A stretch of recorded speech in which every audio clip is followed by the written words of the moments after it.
नमस्कार मित्र. Doctor Suniti Vaidya inspirational kits and concepts या सदराखाली आज आपण एक नवीन उपक्रम हाती घेत आहोत. सध्या आपण बघतोय की जगामध्ये आणि भारतात, मुंबईत सर्व ठिकाणी आपण बघतोय की इलेक्ट्रिकल व्हेकल्स ज्या बॅटरीवरती चालतात त्यांचा वापर हळूहळू वाढत चाललेला आहे. Two wheeler, three wheeler, tempo, bus, truck आणि तसंच फोर व्हीलर गाड्या या सर्व इलेक्ट्रिक मोटर्स, इलेक्ट्रिक बॅटरी आणि इलेक्ट्रिक चार्जिंग सिस्टीम घेऊन त्याच्यावरती आपण करायचा प्रयत्न करतोय. आज जरी आपली इलेक्ट्रिसिटी पूर्ण ग्रीन नसली तरी हळूहळू आपण सोलार आणि अन्य जे नॉन कन्व्हेन्शनल डेव्हलपमेंट आहेत इलेक्ट्रिसिटीचे, हायड्रो इलेक्ट्रिक ही त्या मानाने आपण ग्रीन समजली जाते. पण औष्णिक जिथे आपण कोळसा किंवा गॅस किंवा पेट्रोल डिझेल वापरून त्याचे जनरेटर वापरून आपण ज्यावेळेला इलेक्ट्रिसिटी जनरेट करतो तेव्हा कुठे ना कुठेतरी त्याचं पोल्युशन करत असतो, एन्व्हायरमेंटला हार्मफुल करत असतो. पण आज सोलार, विंड, टायडल अशा वेगवेगळ्या प्रकारच्या एनर्जी सिस्टीम्स आपण डेव्हलप केलेल्या आहेत. न्यूक्लिअर एनर्जी तशाच प्रकारची एक आहे. हायड्रोजनही त्याच्यामध्ये येत आहे. ग्रीन हायड्रोजन, ब्राऊन हायड्रोजन, वेगवेगळ्या प्रकारचे हायड्रोजन ज्याच्यापासून बनवले जातात ते आपण त्याच्यामध्ये धरणार आहोत. पण अशा प्रकारच्या इलेक्ट्रिकल व्हेकल्सचा वापर हळूहळू वाढत चाललाय. त्याचे दोन फायदे आहेत. एक तर इलेक्ट्रिकल व्हेकल्स जेव्हा आपण वापरतो त्यावेळेला शहरांमध्ये त्याचं काही पोल्युशन होत नाही. इलेक्ट्रिसिटी आपण कुठे फार दूर शहरांच्या लांब तयार करतो आणि ती शहरापर्यंत आणतो, तर जे पोल्युशन होतं ते शहरापासून लांब असतं. आज शहरात इतक्या अनेक मोठ्या प्रमाणामध्ये गाड्या तयार झालेल्या आहेत की त्या गाड्यांना जर एका ठिकाणी काही किलोमीटरमध्ये आपण गाड्यांची जर संख्या बघितली तर ते हजाराच्या वरती असू शकते. एवढ्या हजार गाड्या जर आज पेट्रोल, डिझेल, गॅस वापरून त्याचं जर बाहेर एक्झॉस्ट करत असतील, त्याचं बर्निंग वापरून झालेलं इंधन आणि इंधनाचे रिॲक्शन होऊन जे तयार झालेले वायू आहेत, कार्बन डायऑक्साईड, कार्बन मोनॉक्साईड आणि नायट्रस ऑक्साईड, नायट्रोजनच्या पासून बनवलेल्या हवेच्या वापराचा केल्यामुळे तर त्याचा जो डेन्सिटी वाढते. एखादा जर वास आपण खूप जवळून घेतला तर तो आपल्याला खूप गडद लागतो, पण तोच जर आपण लांबना तर त्याचा मस्त सुवास असा दरवळतो. तसंच जिथे एकत्र हजारो गाड्या आहेत तिथे आपण जर इलेक्ट्रिक व्हेकल्स आणल्या तर त्या व्हेकल्सपासून पोल्युशन कमी होईल, शहराचं वातावरण थोडंसं चांगलं होईल. या निमित्ताने इलेक्ट्रिक व्हेकल्स आणायचा विचार आहे. पण ह्या एवढ्या सगळ्या व्हेकल्स आता जर आल्या तर आत्ते जे तंत्रज्ञ त्याच्यावरती जे आहेत, टेक्निशियन जे आहेत, त्यांच्याकडे इलेक्ट्रॉनिक्सची गाड्यांवरती काम करायची क्षमता नाही आहे, कौशल्य नाही आहे, ज्ञान नाही आहे. तर ते कसं वाढवायचं आणि याचं पॉप्युलेशन आपण किंवा या अशा प्रकारचे तंत्रज्ञ आज एक सहज एस्टिमेट जे काढलेले आहे ते 2000 तंत्रज्ञांची कमी आहे आपल्याला फक्त महाराष्ट्रात. आणि ती आपल्याला भरून काढायची आहे. मॅन्युफॅक्चरिंगसाठी लागणार आहेत, वेगवेगळ्या गॅरेजेसमध्ये लागणार आहेत. त्याला अलाइड सिस्टीम्स जे आहेत, चार्जिंग स्टेशन्स आहेत, चार्जर्स आहेत, त्यांच्यासाठी लागणार आहेत. आणि त्याचप्रमाणे ह्याच्यासाठी लागणारी जी मोटर, बॅटरी आणि बॅटरी मॅनेजमेंट सिस्टीम याचं उत्पादन करण्यासाठी लागणार आहे. तर ह्या प्रेझेंटेशनमध्ये आपण ह्या टेक्निशियन्ससाठी कशी तयारी करणार आहोत आणि लहान मुलांना आत्तापासून त्याची थोडी थोडी माहिती देऊन कसं आपण पुढे घेऊन जाणार आहोत याची आपण चर्चा करणार आहोत. इलेक्ट्रिक व्हेकल तुम्ही आता मगाशी सांगितलं तसं त्याच्यामध्ये जरी इलेक्ट्रिक मोटर, इलेक्ट्रिक बॅटरी वापरली तरी सुद्धा बऱ्याच प्रमाणात ज्या मेकॅनिकल सिस्टम्स अन्य त्या इथे फक्त इंजिन आपण मोटरमध्ये कन्वर्ट करणार आहोत. बाकीची आपली गाडी तशीच राहणार आहे किंवा त्यापेक्षाही आपण चांगलं करणार आहोत. आणि इतके दिवस आपण जी गाडीमध्ये बॅटरी किंवा ती 12 व्होल्टची असायची, आणखीन त्याच्यावरती जे काही आपल्याला फंक्शन्स होती त्याची ती म्हणजे काचा वर खाली करणं, दरवाज्यांचं लॉकिंग करणं, आतमधले डिस्प्ले चालवणं, एअर कंडिशनिंग सिस्टीम काही गाड्यांमध्ये इलेक्ट्रिसिटीवरची होती. काही याच्यामध्ये आपण ऑडिओ सिस्टीम असते आपली किंवा बाकीचं कम्युनिकेशन असतं, वायफाय असतं गाड्यांमध्ये किंवा गाड्यांमध्ये आपण काही वेळेला GPS सिस्टीम लावतो. तर ह्या सगळ्यांसाठी लागणारी जी वीज आहे ही या बॅटरीमधनं येते. पण ही जी वीज होती आणि गाडी ढकलली जात नव्हती आणि त्यामुळे आता ज्यावेळेला आपण ईव्ही इलेक्ट्रिक व्हेकल म्हणणार आहोत, त्यावेळेला हा जो मेकॅनिकलचा जो पोर्शन आहे, एक इंजिन आणि ट्रान्समिशन सोडलं त्याचं, तर बाकीच्या सगळ्या ज्या मेकॅनिकल गोष्टी आहेत त्या तशाच राहणार आहेत. त्याच्या बरोबरीने आपण आता तांत्रिक कौशल्यामध्ये हे जे इलेक्ट्रिकल इलेक्ट्रॉनिक्सचं जे ज्ञान आहे ते त्याच्यामध्ये घ्यावं लागणार आहे. त्याचं कौशल्य निदान करण्याची कुवता आणि तसंच जे 12 व्होल्टवरती सगळं चालवत होतं ते जवळजवळ 70-80 व्होल्टपर्यंत आपण या बॅटरीज घेऊन जायला लागलेलो आहेत. कारण आपल्याला त्या गाडी ढकलायची आहे, चढावावरती जायला पाहिजे, उतारावरती ब्रेक लागले पाहिजेत. या सगळ्या गोष्टी आता जर इलेक्ट्रिसिटीवरती जर करणार असो आपण, तर त्याला लागचं अंडरस्टँडिंग जे आहे त्याचे जे आपल्याला एक आवश्यक ज्ञान जे त्याच्यावरती जे आहे ते कसं घ्यायचं आणि याची आपण प्रावीण्यता कशी त्याच्यामध्ये तयार करायची आणि तेच करताना आपण त्याच्यावरती सुरक्षितपणे कसं काम करता येईल त्याचं आपल्याला एक ज्ञान घ्यायचं आहे. इथे तुम्ही आता बघताय की गाडी दिसायला सगळी तशीच आहे. मी म्हटलं तसं बाकीचं सगळ्या गोष्टी गाडीच्या तशाच राहणार आहेत. स्टिअरिंग, ड्राईव्ह, फक्त आपलं जे चेंज होणार आहे ते इंजिनच्या ऐवजी मोटर आणि त्या चेंजमुळे जे काय बदल त्याच्यामध्ये येणार आहेत, खूप मोठ्या प्रमाणात वायरिंग आतमध्ये करावं लागणार आहे, खूप मोठ्या प्रमाणात वेगवेगळे डिस्प्लेज आपल्याला आणावे लागणार आहेत. जाळं एवढं मोठं आहे की पूर्वीच्या ज्या ट्यूब्स होत्या किंवा पूर्वीचे जे आपले रॉड्स होते ट्रान्समिशनसाठीचे, ते सगळे जाऊन तिकडे सगळी जागा ही जवळजवळ गाडी आपली या वायर्स आणि बॅटरीज या इथे बघता हा पिवळा जो खालचा सगळा सीट खालचा भाग आहे हा सगळ्याच्या सगळ्या बॅटरीने भरलेला आहे. जो की पूर्वी फक्त इथे एक छोटीशी बॅटरी आपल्या बॉनेटमध्ये आतमध्ये आपल्याला सापडायची 12 व्होल्टची. पण त्या ह्याच्या बरोबरच ही जी अशी एक कॉम्प्लेक्स मोटर जी ती तुम्हाला दिसते ती आपल्याला बनवायची आहे. 1 2 3 4 चार चार सेकंडसाठी चार वेगळ्या ठेवायच्या का दोन ठेवायच्या का एकच ठेवायची, हे प्रत्येक गाडीच्या डिझाईनवरती अवलंबून आहे आणि त्याप्रमाणे गाडी आपल्याला करायची. आणि साहजिकच जेव्हा एवढ्या मोठ्या प्रमाणामध्ये आपण इलेक्ट्रिसिटी वापरणार आहोत त्यामुळे सुरक्षितता आणि त्यासाठी लागणारे इलेक्ट्रॉनिकचे जे स्पेअर्स आहेत, बटणं आहेत, कनेक्टर्स आहेत, वेगवेगळ्या प्रकारचे फ्युजेस आहेत, वेगवेगळ्या प्रकारचे कनेक्टर्स आहेत, हे सगळे आपल्याला त्याचा उपयोग कसा करता येतो आणि तो कसा करायचा आहे. आणि जर एखादी गोष्ट त्यातली जर असं गाडी खराब झाली असं वाटलं तर त्याचं डायग्नोसिस, त्याची निदान कसं करायचं आहे की कुठली गोष्ट खराब झाली असेल आणि त्याप्रमाणे ती आपल्याला रिप्लेस करायची आहे असं ज्ञान आपण याच्यामध्ये घेणार आहोत. आता ज्यावेळेला आपण मेंटेनन्स करणार आहोत किंवा देखभाल करणार आहोत त्या ह्याच्यामध्ये तंत्रज्ञान हे उच्च व्होल्टेजच्यामध्ये वापरलं आहे. आपण 12 व्होल्टच्या ऐवजी 70-80 आणि तेवढ्याच मोठ्या प्रमाणात करंट आहे. त्यामुळे जसं आपण व्होल्टेज 40-42च्या वरती न्यायला लागतो त्यावेळेला हळूहळू आपल्याला त्याची जाणीव व्हायला लागते, शॉक बसायला लागतो.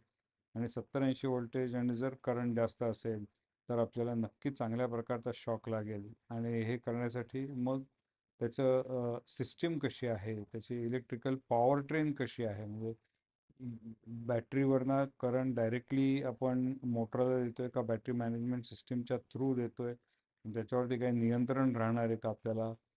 तो करंट किंवा व्होल्टेज कमी जास्त करण्यासाठी आपण जसं ॲक्सेलरेटर करतो तसं या इथे ॲक्सेलरेटर असणार आहे आणि तो ॲक्सेलरेटरचं काम काय असणार आहे त्या इथे.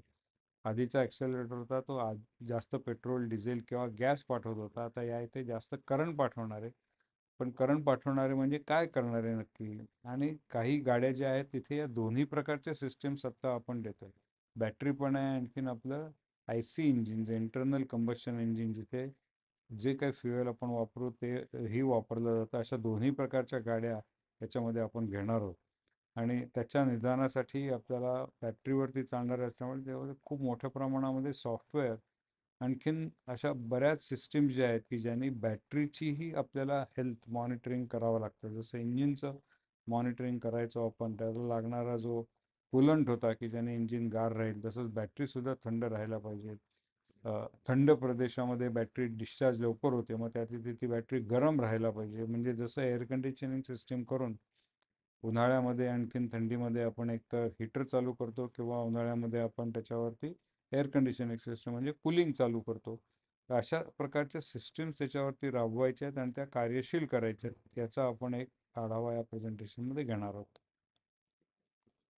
महत्त्वाच्या जबाबदाऱ्या काय आहेत, की आता गाडी बनल्यानंतर गाडी बनतांची जी एक विशिष्ट रचना असते ती आपण केलेली असते, पण त्यानंतर आपल्याला प्रत्येक गाडीची काही ना काहीतरी देखभाल करावी लागते, की दर दिवसाला गाडीमध्ये आपण चालू केल्यानंतर काय बघायचं डॅशबोर्डवरती, त्याच्यावरती जर काही कमी जास्त इंडिकेशन्स असतील तर कुठे उघडायचं, बॉनेट उघडायचं, डिकी उघडायची, बॅटरीची सिस्टीम उघडायची, ते आपल्याला कळलं पाहिजे. आतमध्ये वेगवेगळ्या प्रकारच्या वायर्स असणार आहेत, फ्युजेस असणार आहेत, स्विचेस असणार आहेत, त्यांचा उपयोग कशासाठी आहे आणि त्याच्याप्रमाणे आपली त्याची जटिलता जी आहे ती समजावून घेऊन त्याच्याप्रमाणे जे काही नियम या गाड्यांचे आपल्याला आपल्या मॅन्युअलमध्ये दिलेले असतील त्याप्रमाणे आपल्याला शोध घ्यायचा आहे त्याचा आणि त्याची एक अंडरस्टँडिंग करायचं आहे. हे सगळं मी मगाशी म्हटलं तसं खूप मोठ्या प्रमाणामध्ये सॉफ्टवेअर याच्यामध्ये वापरलं जाणार आहे आणि हा रुटीन मेंटेनन्स करता करताच सेफ्टी चेक्स पण आपल्याला दररोज करायचे, की बॅटरी कुठे लीक होत नाही ना कुठे, जसं आपण घरातली वीज असते ती अर्थिंग करतोय आणि आपल्याला वाचवते, तसं गाडीमध्ये अर्थिंग आपण कशी देणार आहोत, कारण गाडी आपली चाकांवरती असते, टायर्स असतात, त्यामुळे जमिनीला ती डायरेक्टली कॉन्टॅक्ट करू शकत नाहीत. मग आतमध्ये असं काय मेकॅनिझम आपण देणार आहोत की ज्याने आपल्याला शॉक लागायची शक्यता खूप कमी होणार आहे. तसंच वेगवेगळे कंपोनंट वेगवेगळ्या ठिकाणी आपण बसवणार आहोत आणि त्यांना एकमेकांच्या त्या वायर जाणार आहेत, तर त्याचं प्रोटेक्शन, कुठली वायर जर चुकून उघडली गेली, इन्सुलेशन त्याचं वरचं निघालं, उंदराने खाल्लं, किंवा आपण दरवाजा लावता करताना गाडीच्या आतमधली वायर जर कुठे अडकली गेली, सामान आत बाहेर करताना, आपण आत बाहेर करताना, गाडी वेगवेगळ्या स्पीड ब्रेकरवरनं किंवा खड्ड्यातनं जाताना त्याच्यावरती कसं होणार आहे, अशा प्रकारे ज्यावेळेला आपण ग्राहकाला शिक्षण देऊ या सगळ्याचं, त्याच वेळेला ही गाडी व्यवस्थितपणे तो चालवू शकेल आणि सुरक्षितरित्याने चालवू शकेल. विशेष प्रशिक्षण याच्यामध्ये आपण देणार आहोत ते पॉवर ट्रेन, म्हणजे जर आपण चालू केली तर बॅटरीपर्यंत व्होल्टेज जातं कसं, बॅटरीतलं व्होल्टेज जे आहे ते व्होल्टेज चार्जिंग पॉईंटपासून आपण कुठल्या पद्धतीने ते मोटरपर्यंत आणणार आहोत, मोटरमध्ये गेल्यानंतर त्याचं जे मेकॅनिकल एनर्जीमध्ये कन्वर्ट व्हायला पाहिजे, म्हणजे मोटर गोल गोल फिरायला पाहिजे, तर ती कशी फिरणार आहे आणि ते फिरवण्यासाठी आपल्याला आपण वेगवेगळे गिअर टाकतो, first gear, second gear, third gear, किंवा ऑटो याच्यामध्ये सुद्धा ते गिअर असतात, तर इलेक्ट्रिक व्हेकलमध्ये असे गिअर नसतात. तर मग जास्त ज्यावेळेला आपल्याला धक्का मारायची वेळ येते त्यावेळेला आणि ज्यावेळेला स्पीड पकडायचा असतो जास्त जोरात, त्यावेळेला कसं बॅटरीमध्ये आणि मोटरमध्ये फरक पडणार आहे आणि ते सगळं करताना सुरक्षितता कशी राहणार आहे, आलेली जर समस्या असेल तर ती कशी सोडवणार आहोत, आणि असं हे सतत आपण याच्यावरती शिकत राहणार आहोत.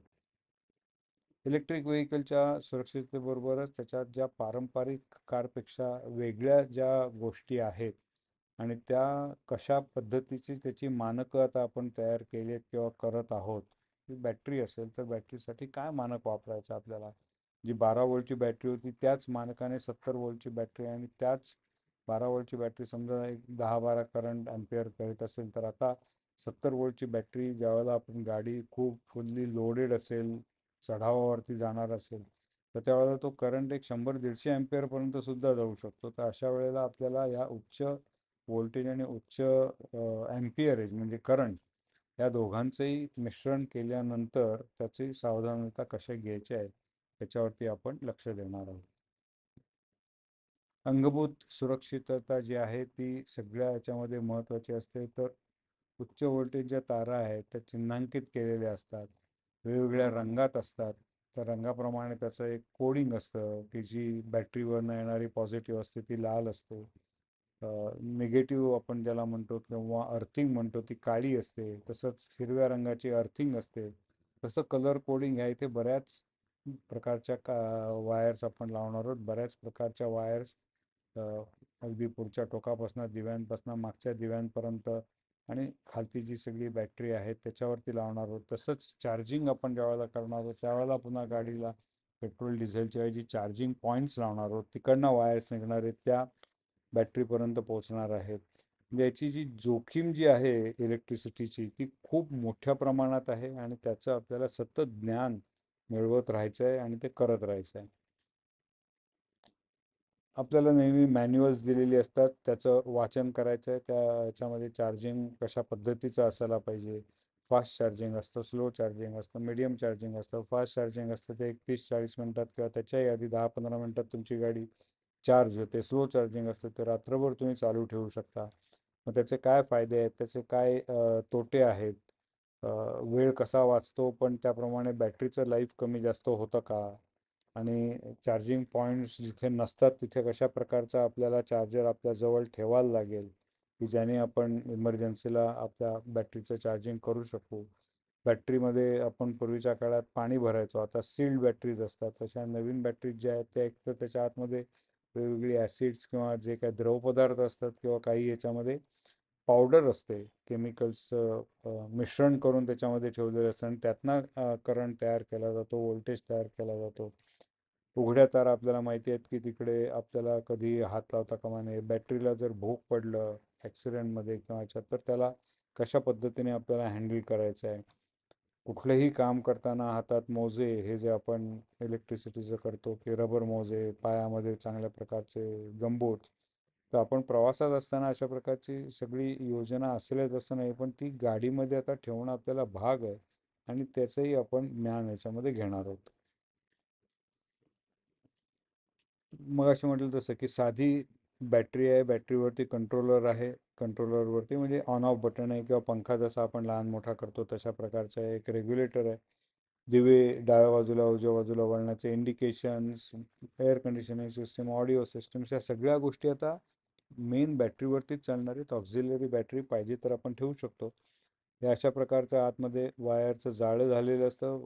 खूप त्याच्यावरती इंडिकेटर्स असतात आणि सिम्पल सर्किट जर बघितलं तर एवढं असतं, पण डिटेल सर्किट जर तुम्ही बघाल ते अशा मोठ्या प्रमाणामध्ये आतमध्ये जवळजवळ एक 2 ते 3 किलोमीटर ही लांबीची वायर आपण गाडीत लावतो, फिक्स करतो आणि याची सगळ्याचे चांगल्या प्रकारे सांभाळ करायचा आहे. कंड्यूटमध्ये घालायचे.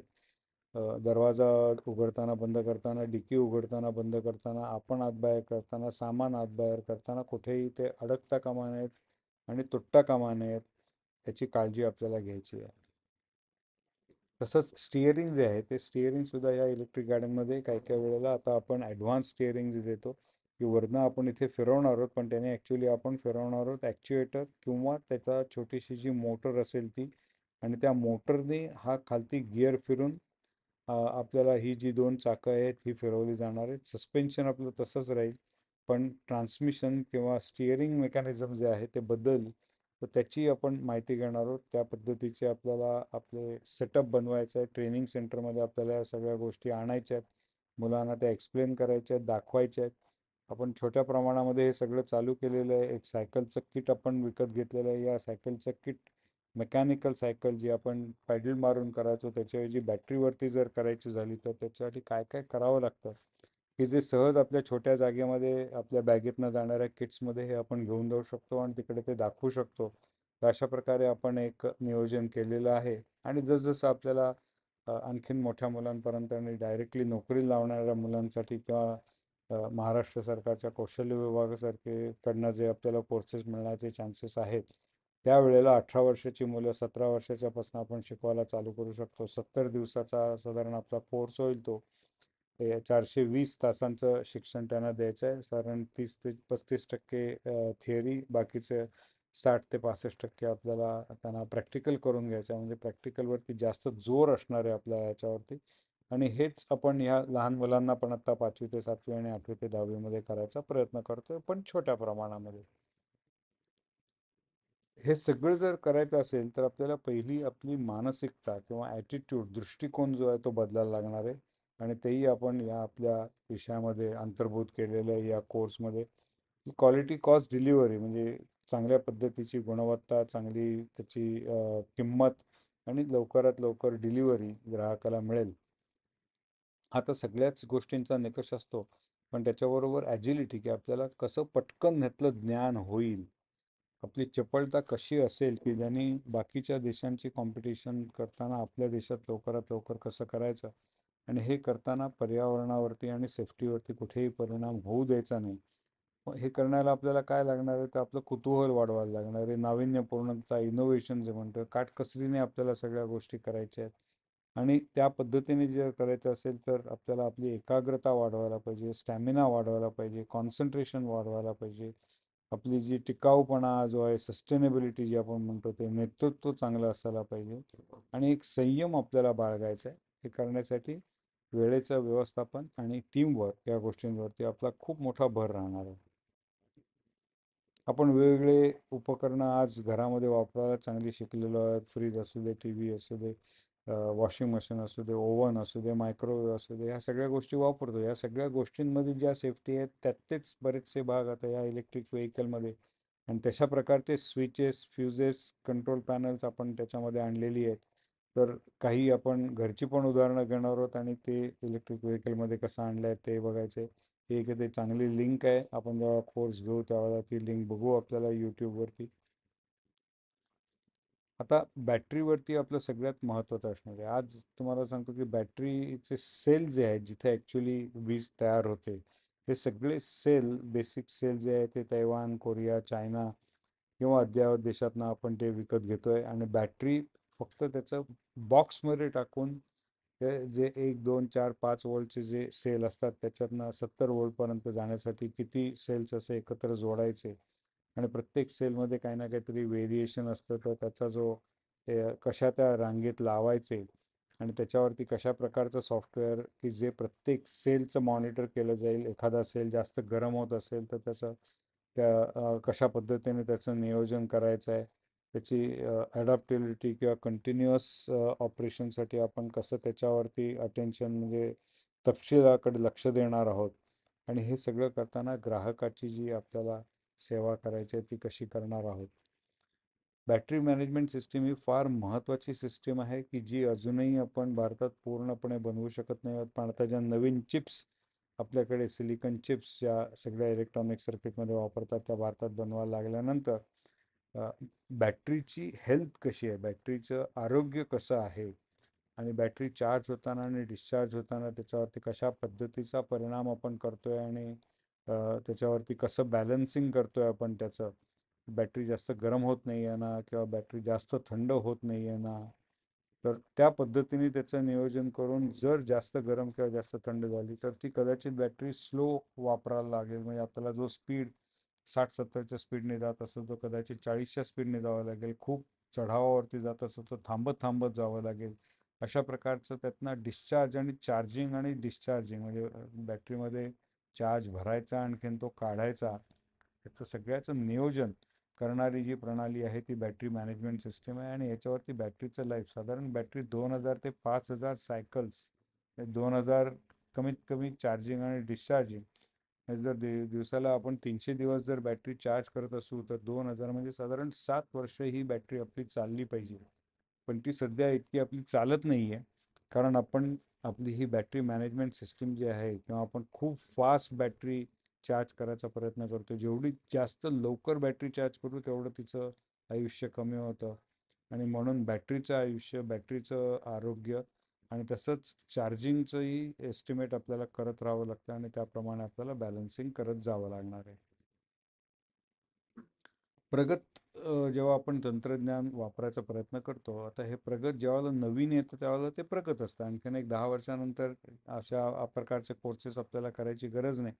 जसं आज एका गॅरेजमध्येच नवीन मुलं तयार होत असतात त्या पद्धतीचं आपल्याला अजून तेवढे ट्रेनर्स गॅरेजेसमध्ये देखभालीसाठी अवेलेबल नाही आहेत. आणि म्हणून हे तंत्रज्ञान आपल्याला शिकवायची गरज आहे. पण हे शिकवताना आपण जो नवीन आपल्याला जे मुभा मिळालेली आहे की आपण एकमेकांशी, जसं मी आता तुमच्याशी व्हिडिओवरनं बोलतोय तसंच बॅटरीचं हे तुम्ही सिस्टीम जर त्याला वायफाय ब्लूटूथने जोडलं तर जगात कुठेही बसून त्या बॅटरीचं काय फंक्शनिंग चाललंय, कसं चाललंय याचं मॉनिटरिंग करणं शक्य असतं. आणि हे जे कौशल्य आपण आता अभियांत्रिकी रिसर्च करून केलेलं आहे की जसं आपला डेटा आपण पाठवतो आपल्या लॅपटॉपचा किंवा आपल्या मोबाईलचा वरती चाललेले व्हिडिओज आपण दुसऱ्यांना दाखवू शकतो किंवा त्यांना कंट्रोल आपल्या याचा देऊ शकतो. रिमोटली आपण ऑपरेट करू शकतो. जी बॅटरी किंवा कार जी आपली होती आधीची ती तिकडे आतमध्ये बसूनच चालवायला लागायची. पण आता नवीन तंत्रज्ञानाने ड्रायव्हर शिवाय सुद्धा या पेट्रोल डिझेलच्या गाड्या चालत आहेत. म्हणजे अशा प्रकारचं तंत्रज्ञान जर बॅटरीमध्ये आणलं तर ते खूप सोपं आहे. आणि त्या प्रकारच्या मोटर्स आणि त्याचे कंट्रोलर्सही आपण आणतोय. त्याच्यासाठी लागणारे जे वायरचं जे नेटवर्क आहे तेही कशा पद्धतीने करायचं आणि त्याच्यात सेफ्टी कशी द्यायची. प्लंबिंग करताना जसे आपण 4 इंचाचा डायमीटर वापरतो, 3 इंच वापरतो, 2 इंचाचा, घरात येतो तो अर्धा 1 इंचाचा. अशा पद्धतीने ते हळूहळू कमी हळूहळू जास्त करत जातो. तसं बॅटरीमध्ये किंवा इलेक्ट्रिक व्हेकलमध्ये करावं लागतं. प्रशिक्षणाचे मुख्य घटक कुठले कुठले आहेत तर प्रत्येक इलेक्ट्रिक व्हेकलमधला घटक जो आहे आणि कुठल्या प्रकारची ती इलेक्ट्रिक व्हेकल आहे त्याचं नियोजन ओरिजिनल मॅन्युफॅक्चररने कसं केलेलं आहे, टाटा मोटर्स आहे, महिंद्रा आहे किंवा बाकीचे ज्या स्टार्टअप्स आहेत यांनी कसं त्याचं नियोजन केलेलं आहे तो आपल्याला समजून घ्यायचा आहे. त्याचा जो ऑपरेशन मॅन्युअल आहे, मेंटेनन्स मॅन्युअल आहे, ती मॅन्युअल्स व्यवस्थित वाचून घ्यायचे आहेत. त्याच्यामध्ये धोका त्यांनी काही दाखवलेला आहे का तर ते आपल्याला प्रोटोकॉल त्याचा व्यवस्थित पाळायचा आहे. आणि बॅटरी हाताळणं हे एक तर बॅटरी खूप जड असते, त्याच्यावरती व्होल्टेज असतं. ओपन त्या छोटी आपली घरामध्ये वापरतो ते बटन सेल्स किंवा ASIचे आपण सेल्स वापरतो ते वापरणं आणि ह्या प्रकारची मोठी high voltage high current battery वापरण्याच्यामध्ये खूप मोठा फरक आहे आणि तो आपल्याला व्यवस्थित जाणून घ्यायचा आहे. मग अशी म्हटलं तसं त्याच्यावरती बरीच उपकरणं आहेत. व्होल्ट मीटर आहे, ॲम मीटर आहे, टेम्परेचर इंडिकेटर आहे. त्याचप्रमाणे त्याच्यावरती शॉक्स बम्प्स वगैरे जे आपण रस्त्यामुळे आपल्या कंडिशन्समुळे जे येणार आहेत त्याच्यापासून आपण बॅटरीना कसे वापर करणार आहोत, बॅटरीचं डॅमेज कसं होऊ देणार नाही आहोत, बॅटरीवरचं व्होल्टेज कमी जास्त होत आहे का. जसं आपल्या घरातल्या विजेचं काही काही वेळेला व्होल्टेज कमी होतं तसं बॅटरीचं झालं तर मोटरवरती लोड येईल. तर मग त्यासाठी आपल्याला काय इंडिकेटर्स असायला पाहिजेत.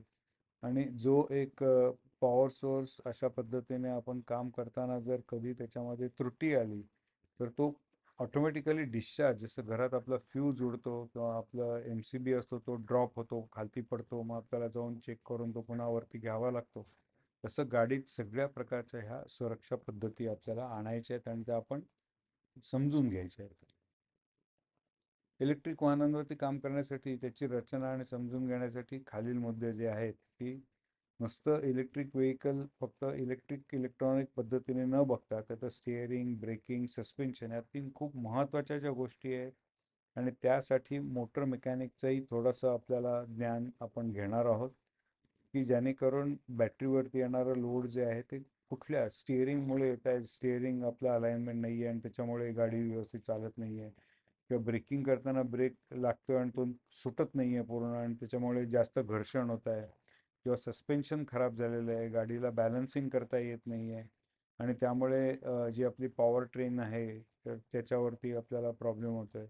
बऱ्याचशा ज्या मोटर्स असतात ह्या 100% पूर्ण व्होल्टेज आणि पूर्ण करंटला चालवण्यासाठी डिझाईन केलेल्या नसतात. त्यांचं जे डिझाईन असतं ते 60% ड्युटी सायकलला असतं. याचा अर्थ असं की 10 मिनिटातली 6 मिनिटं तो पूर्ण करंट आणि पूर्ण व्होल्टेज घेऊ शकतो. पण त्या नसेल तर पुढची 4 मिनिटं 10 मिनिटातली आपल्याला त्याला थंड करावं लागतं किंवा त्याचा वापर कमी करावा लागतो. म्हणजे पूर्ण व्होल्टेज पूर्ण करंट वापरायचा नाही. तर अशा प्रकारचे जे त्याचे प्रोटोकॉल्स जे आपण म्हणतो की एक वापरण्याची पद्धत ती आपण समजून घ्यायचे, त्या पद्धतीने आपल्या ग्राहकाला समजवायचे आणि जे कॉम्प्युटरमध्ये आपण बघणार आहोत ते बरोबर होत आहे का नाही त्याचंही आपण व्यवस्थित निरीक्षण करणार आहोत.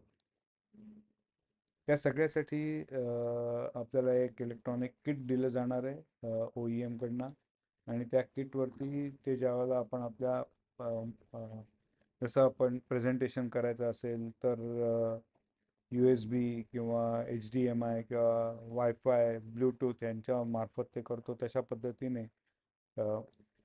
विमानामध्ये तुम्ही ऐकलं असेल ब्लॅक बॉक्स म्हणून असतं की प्रत्येक क्षणाचं त्याच्यामध्ये नोंद केलेली असते आणि ते नोंद आपल्याला नंतर तपासायची असते की सगळं व्यवस्थित सिस्टम चालत आहेत का नाही. तसं या गाड्यांमध्ये अद्ययावत गाड्यांमध्ये येत आहे आणि त्याचं निदान करणं, त्या सॉफ्टवेअरचं आपल्याला माहिती असणं, ते कंट्रोलर्स किंवा त्याचे जे टेस्टर्स आहेत ती टेस्ट इक्विपमेंट कशी चालतात, कशी जोडायची गाडीला, कुठे जोडायची, काय चेक करायचं, ह्या सगळ्या गोष्टींची आपल्याला एक जाणीवपूर्वक ज्ञान करून घ्यायचं आहे आणि त्याचं जे चक्र जे आहे ते चक्र सतत ऑपरेशनल राहण्यासाठी याच्यासाठी आपल्याला मजबूत पाया तयार करायचा आहे.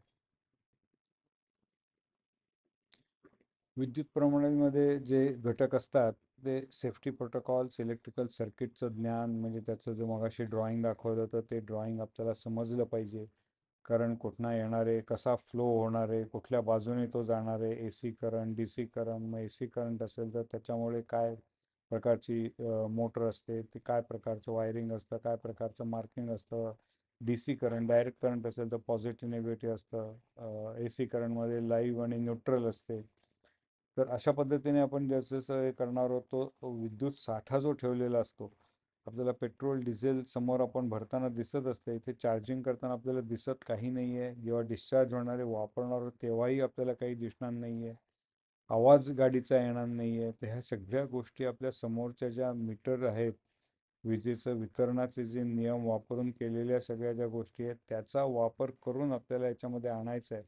आणि म्हणून हे सगळं थोडंसं ॲबस्ट्रॅक्ट आहे. ॲबस्ट्रॅक्ट म्हणजे आपण त्याच्यावरती समोर दिसत नाही आहे आणि आपल्याला ते विचार करायचा आहे किंवा डोक्यामध्ये आणायचं आहे की आता करंट इकडनं इकडे जातोय, म्हणून त्या ॲममीटरवरती, व्होल्ट मीटरवरती, टेम्परेचर मीटरवरती मला ते दिसतंय, किंवा हा दिवा लागलेला याचा अर्थ तो करंट जात आहे. असं इनडायरेक्ट पद्धतीने आपल्याला या सगळ्या गोष्टी तिथे दिसणार आहेत, करणार आहोत. आता या इथे आपण बघतोय की ही जी मोटर आहे, या मोटरचे भाग काय काय आहेत. जर आपल्याला मोटर खराब झाली असेल तर ती कशी चेक करायची. स्टेटर आहे, रोटर आहे, बेअरिंग्स आहेत, त्याच्यामध्ये वेगवेगळ्या प्रकारचे कपॅसिटर्स लावलेले असतात आणि इन्सुलेशन असतं त्याच्यामध्ये, सेपरेटर्स लावलेले असतात. बॅटरीमध्ये अशाच प्रकारचं असतं आणि ते गाडीमध्ये लावताना कुठेही त्याचं गाडीशी संपर्क येता कामा नये. म्हणून प्रत्येक ठिकाणी जिथे आपण या वायरचं टर्मिनेशन करणार आहोत तर त्याचं क्रिम्पिंग कसं चांगल्या पद्धतीने करायचं, त्याचं वायरिंग करताना आपण कसं करायचं, आणि कुठली मोटर आहे आपली, किती हॉर्स पॉवरची आहे, त्याच्यावरचं लेबल कसं वाचायचं, या सगळ्या गोष्टी आपल्याला बघायला मिळणार आहेत आणि करायला मिळणार आहेत. तसंच आता इथे आपण म्हणतो की काम करताना आपण शॉक लागू नये म्हणून सगळ्या ठिकाणी इन्सुलेशन, जर क्रिम्पिंग केलं असेल तर ते क्रिम्पिंग त्याच्या खालती आपण काही प्लास्टिक किंवा इन्सुलेटर लावलेलं आहे का नाही, वेगवेगळ्या प्रकारचे त्याचे जे दोष आहेत, सर्किटमध्ये कधी वायर तुटते तर ती कुठे तुटली आहे, दिसत काही नाही आहे, पण मग ती बरोबर शोधायची कशी, कुठली वायर तुटलेली आहे ते, मग त्यासाठी सगळ्या वायर्स काढायला लागतात, तर त्याच्याशिवायही आपल्याला करता येतं अशा गोष्टी. आणि हे करताना हातमोजे, गॉगल्स वगैरे अशा प्रकारची सुरक्षितता कशी पाळायची हे पण बघणार आहोत. बॅटरीवरती जास्त आपला भर असणार आहे, कारण सगळ्यात खर्चिक या इलेक्ट्रिक व्हेकलमध्ये जर काय असेल तर ती बॅटरी. नॉर्मली लिथियम बॅटरीज वापरल्या जातात, पण nickel manganese batteries, nickel cadmium batteries, आणि जर अ, मोठ्या प्रमाणात सक्सेस झालं तर अन्य प्रकारच्या बॅटरीजही या इथे आणता येतील.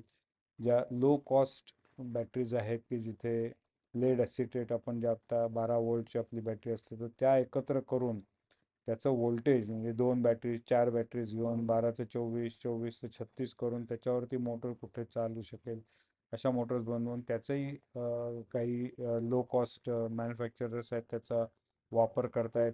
त्याच्यामध्ये धोका जास्त असतो पण आपल्याला तेही समजून घ्यायचं आहे आणि त्यांना त्याच्या विषयी माहिती करून द्यायची आहे. सामान्यपणे लिथियम बॅटरी असते तर त्याचं तंत्रज्ञान कसं आहे, काही फोटोग्राफ्स आपण बघणार आहोत, त्या बॅटरीज घेतलेल्या आहेत, त्या बॅटरीचे क्रॉस सेक्शन जर आपल्याला करता आले तर ते करून बघणार आहोत की आतमध्ये आपल्याला बॅटरीची रचना कशी आहे. आणि जर आपली लेड ॲसिडेड बॅटरी तर आपल्याला नक्कीच मिळेल, ती आपण घेऊ आणि त्यातनं उघडून बघू की शिस्स कसं लावलेलं आहे आणि आतमध्ये जे आपण ॲसिड भरतो, सल्फ्युरिक ॲसिड, तर ते कशा पद्धतीने त्यातनं करंट तयार करते, विजेची निर्मिती होते. आणि तीच निर्मिती आपण ज्यावेळेला nickel, lead acetate, aluminium, lithium batteries करतो त्यावेळेला कशी होते याचं ज्ञान बॅटरीचं घेणार आहोत. आणि या बॅटरीचे प्रकार समजल्यानंतर त्याचं ओळखायची कशी, कुठली बॅटरी आहे बाहेरनं, आणि त्या बॅटरीचं मग त्याप्रमाणे कसं मेंटेन करायची ती बॅटरी. एकमेकांना जे जोडलेले असतात ते स्पॉट वेल्डिंग म्हणून एक तंत्रज्ञान आहे. तर स्पॉट वेल्डिंग कसं करायचं, जर आपल्याला एखादा सेल बदलायचा असेल तर त्याला वरचा जो बसबार सारखा जो प्रत्येक सेलला जोडणारा जो एक निकेलची पट्टी असते तर ती कशी काढायची, कशी लावायची, लावल्यानंतर त्याचं टेस्टिंग कसं करायचं, अशा बारक्या बारक्या गोष्टी आहेत, पण खूप शिकण्यासारखं आहे या बॅटरीजमध्ये आणि इलेक्ट्रिक व्हेकल्समध्ये. हे बघा, आता ह्या जी बॅटरी जी दिसते याच्यामध्ये निकल, ॲल्युमिनियम, लिथियम बॅटरीज आहेत, निकल कॅडमियम बॅटरीज आहेत. या इथे आपली ही नॉर्मल बॅटरी जी असते, जी घरात आपण सेल म्हणून वापरतो, ती आहे. तर त्याच्या आतमध्ये कसं असतं, ग्राफाईटचा भाग, त्याच्या बाजूने आपलं हे जे आवरण आहे ते इन्सुलेशन आहे, ते करंट कसा होतो, पॉझिटिव्ह करंट कुठून कुठे जातो, निगेटिव्ह करंट कुठून कुठे जातो, त्याचं ज्ञान आपल्याला बघायचं आहे आणि घ्यायचं आहे. आणि सगळं चेक करता यायला पाहिजे. त्यातलं जर खराब बॅटरी असेल तर ती बदलता यायला पाहिजे, खराब सेल असेल तर ती बदलता यायला पाहिजे, चार्जिंग डिस्चार्जिंग त्याचं करता यायला पाहिजे.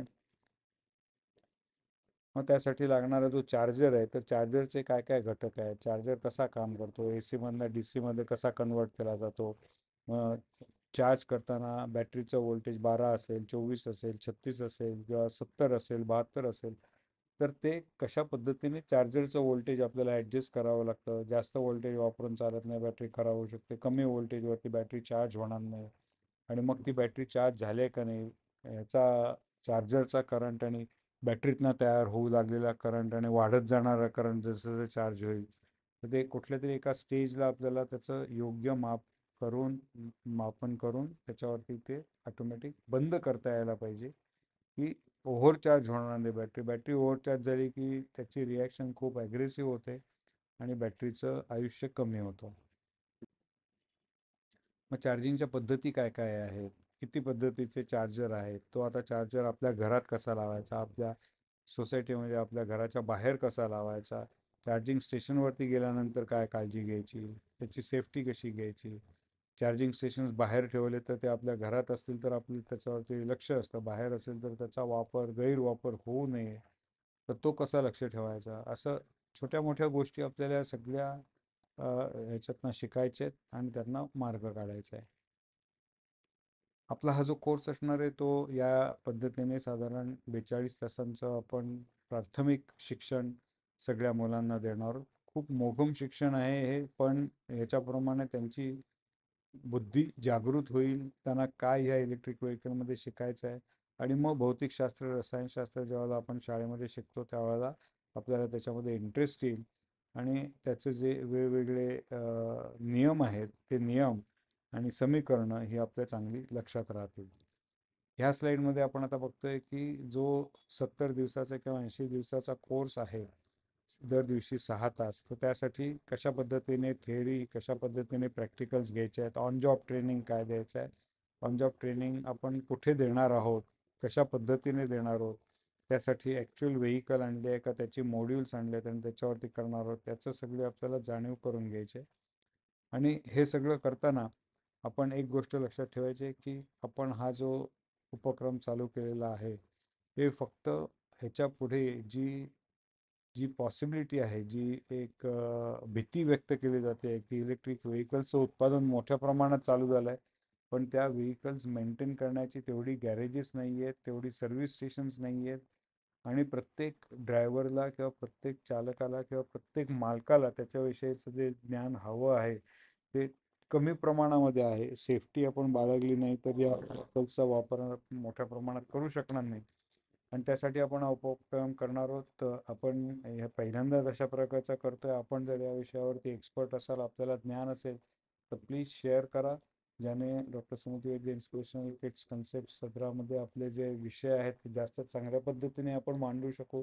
जास्त चांगल्या पद्धतीने जे काय आपल्या 200 शाळा 2000 मुलांपर्यंत जायचा प्रयत्न करतो ते होऊ शकेल आणि यातनं कुशल कारागीर निर्माण होतील, जे फक्त इलेक्ट्रॉनिकच फक्त बघतील किंवा शिकतील असं नाही, पण एक चांगला कामगार, एक चांगला कर्तबगार कामगार की जो देशाच्या उन्नतीसाठी त्याच्यामध्ये सहभाग घेणारे, प्रामाणिक आहे, खूप मेहनतीने काम करतोय, कौशल्याने काम करतोय, टीममध्ये काम करतोय, असे सगळे जे गुणधर्म त्या कामगारामध्ये किंवा त्या तंत्रज्ञानामध्ये असतील, तंत्रज्ञाकडे असतील, अशा प्रकारची कुशल कामगार की ज्याची माइंडसेट चांगला आहे, ज्याची ॲटिट्यूड चांगली आहे, वृत्ती चांगली आहे, ज्याच्याकडे चांगलं कौशल्य आहे, असं आपण करणार आहोत. व्हिडिओ आवडला असेल तर लाईक करा. धन्यवाद.